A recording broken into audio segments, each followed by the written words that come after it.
Is the funeral over? Hurry back home! Today is Eliza's birthday party, so get ready! My beloved daughter Shelley had passed away only at the age of 5.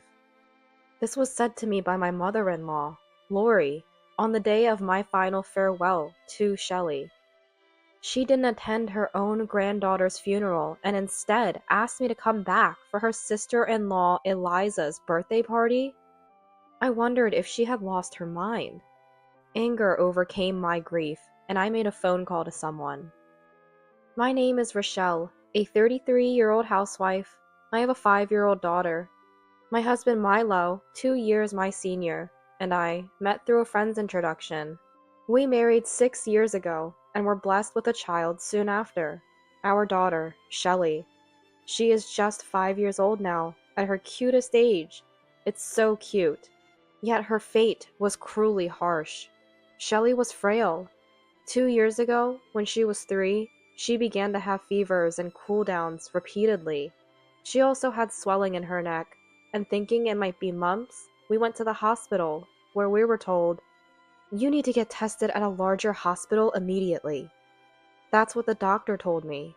After various tests at the general hospital and waiting anxiously, the diagnosis was finally revealed. Malignant lymphoma, a form of childhood cancer. My world went dark as I pleaded. "This must be a mistake, right, doctor?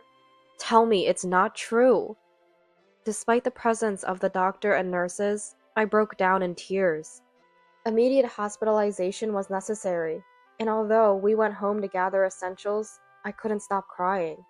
My husband, Milo, while shedding tears to himself, strongly encouraged me. "We need to stay strong. It's going to be okay. Shelley will get better."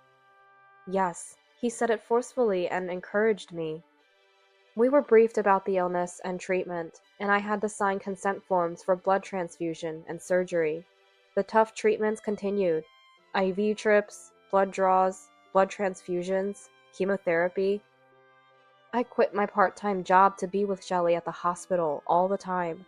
Milo occasionally took time off work to visit and would say, "Take a break sometimes, otherwise you'll collapse too, Rochelle."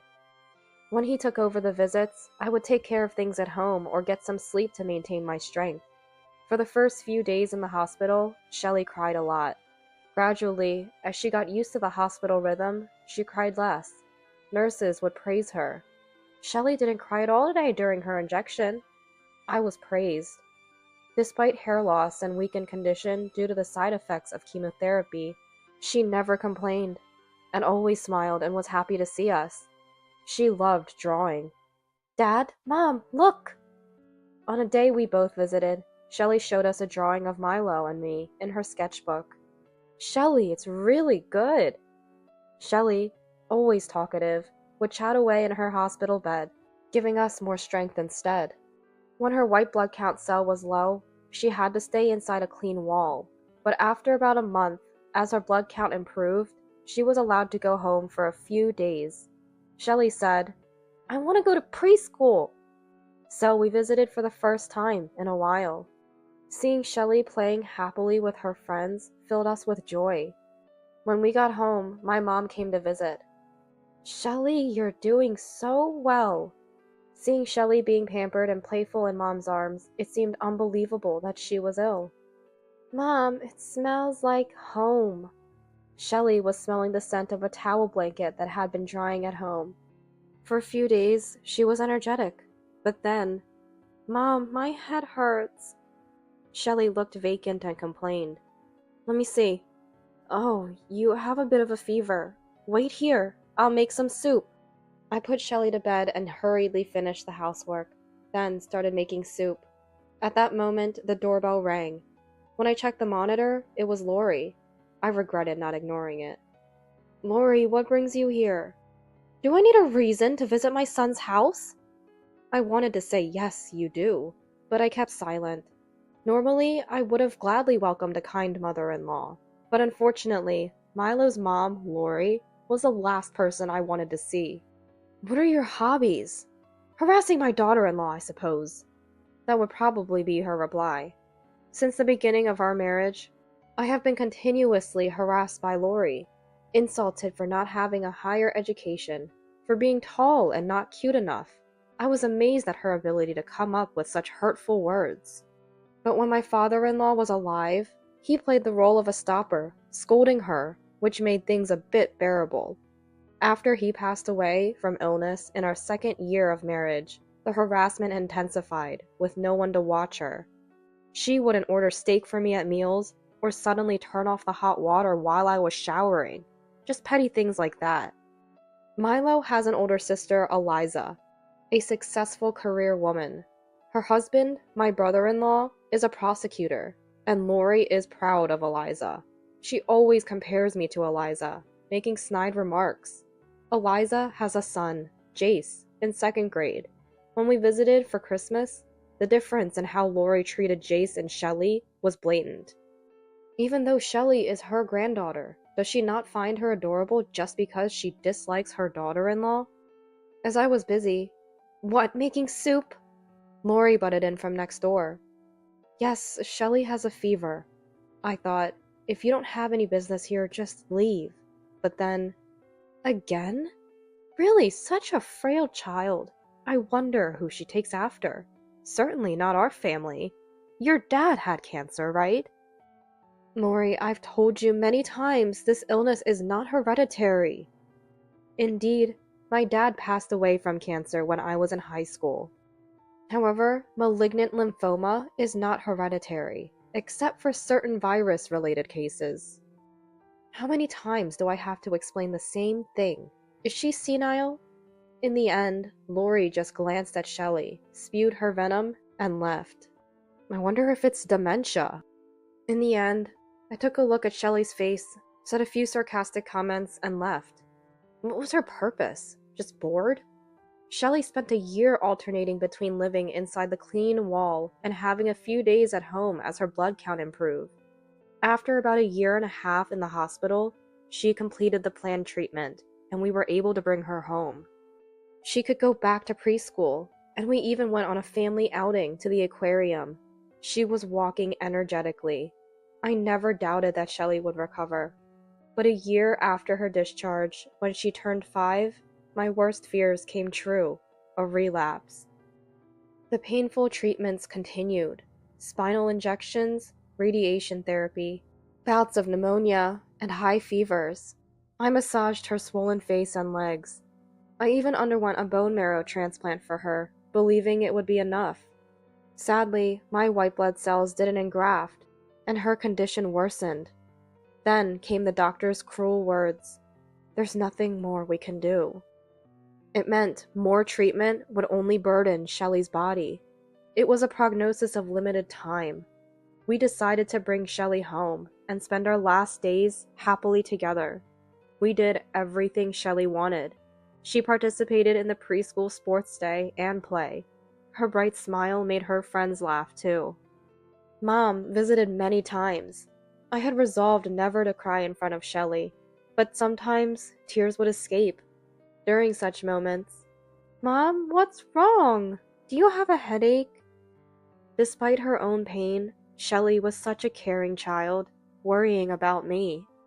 I prayed for this happy time to last forever, for a miracle to happen, but my prayers were not answered. Though she looked healthy, I had to admit that her blood test results were definitely getting worse. Her condition was steadily progressing, and she could no longer walk. But we believed. Her 6th birthday was just around the corner. We were certain she would make it to that day. However, Shelley's condition rapidly deteriorated. She began to have difficulty breathing. "Please be prepared," the doctor said.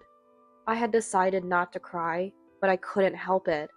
In my dazed state of mind, I told Shelley, "I love you." And Shelley, "I love you too." Despite the difficulty in speaking, mustered her strength to say her last words. As she became critical, around 4 a.m. at dawn, desperate resuscitation efforts were made by the doctor. "Shelley!" And we kept calling out. As we had requested, Milo and I took turns holding her in our arms, wanting her to fall asleep there for the last time. Shelley fought hard, but she passed away. Shelley, respond! Open your eyes! The warmth of her hand I was holding quickly turned cold. I had no time to grieve, as I was immediately caught up in funeral arrangements and preparations. It felt like I would lose my mind if I didn't keep busy. Arriving at the funeral home, Mom, other relatives, and many attendees had started to gather, but Lori was nowhere to be seen. Milo tried calling her, but she didn't answer at all.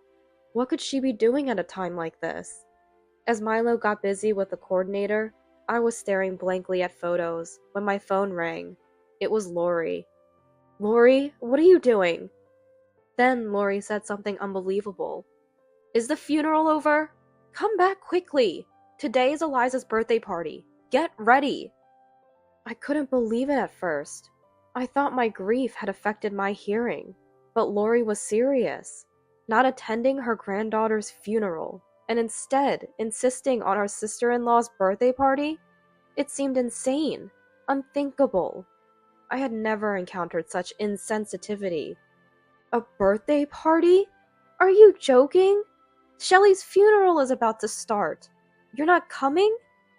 To my words, she replied, The living are more important than the dead.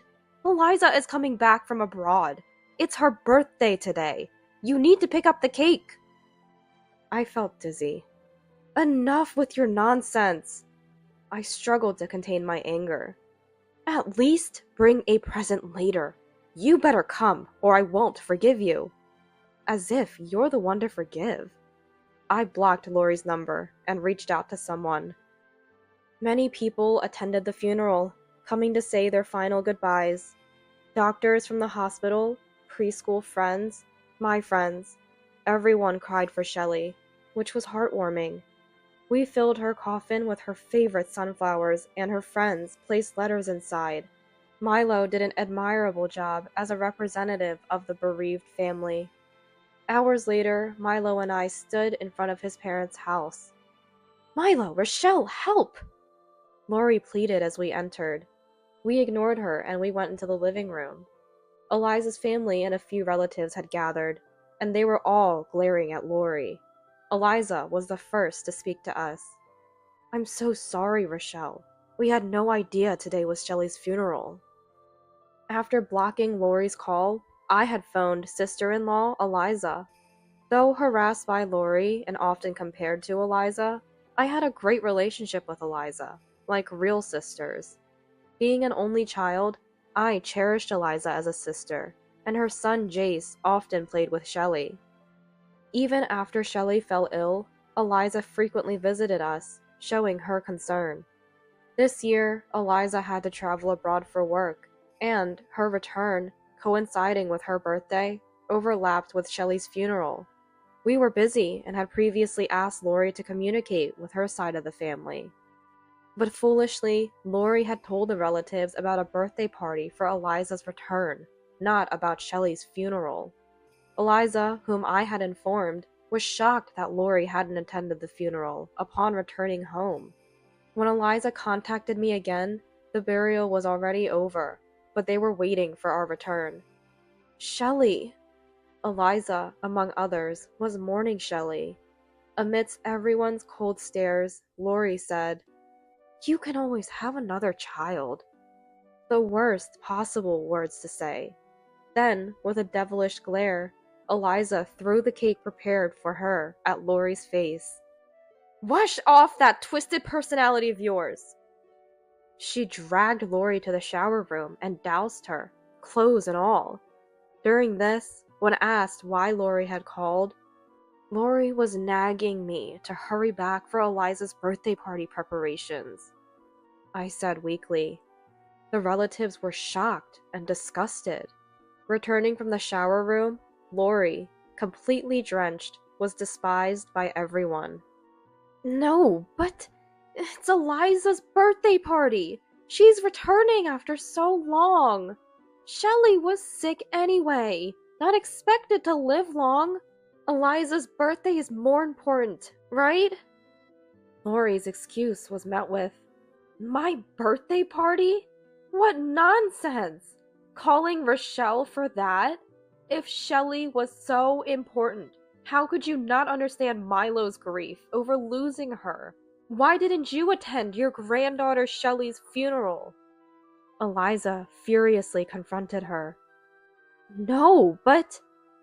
Lori, unable to think of an excuse, grew quieter. That's when Jace spoke up. Grandma, you don't really love your grandchildren, do you? To Jace's soft murmur, That's not true! I love you, Jace. You're healthy and Eliza's child. What's that supposed to mean? So Shelley, my child, wasn't loved because she was ill, and your daughter-in-law's his daughter? The anger that had been shaking Milo finally erupted. No, but Shelley was Rochelle's child, so I kept my distance. She was always sick and in bed. Not fun at all.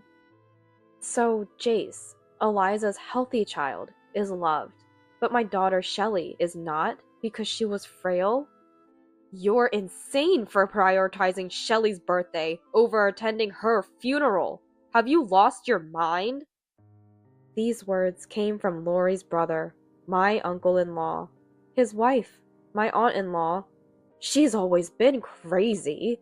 She harassed us when we got married, even tore my daughter's dress for her piano recital. Added.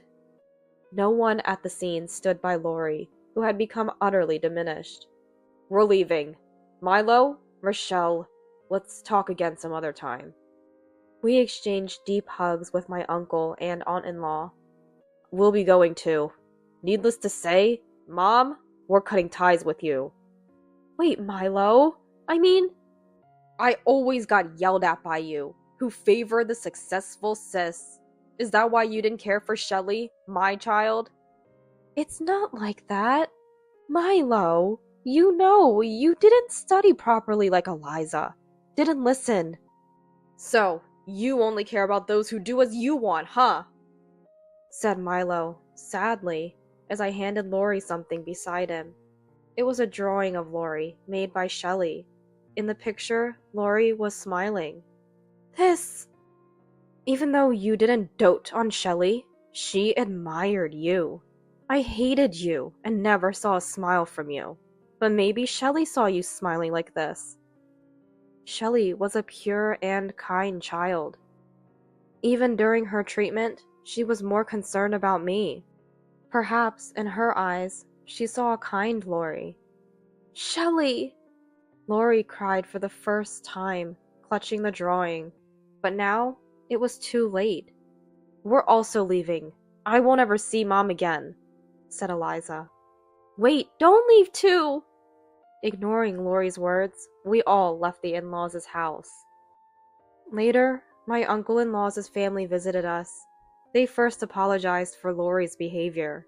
After praying over Shelley's photo, they lightly spoke of Lori.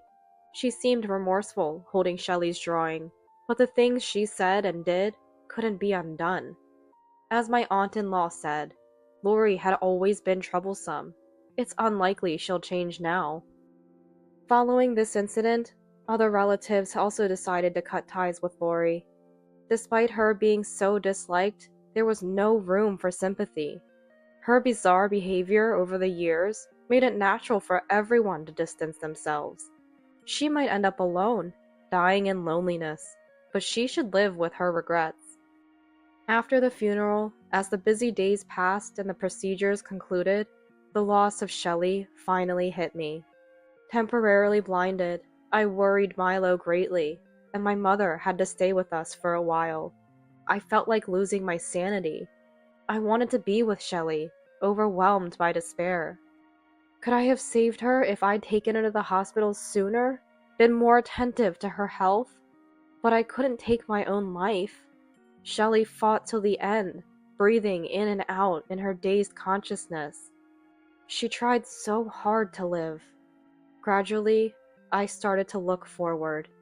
I joined a group for parents who lost children to the same illness, finding solace in talking and crying together. Communicating with Eliza and meeting her also became a relief. Milo and I adopted a puppy. The friendly puppy greets everyone on walks, wagging its tail. It feels like a reincarnation of our bright child. Shelley, are you drawing in heaven? Talking a lot? Smiling? Someday, I'll join you there. We'll meet again, so wait for me. But if a miracle happens, I want to see your smiling face once more. As Shelley's mother, I vow to live a life I won't be ashamed of.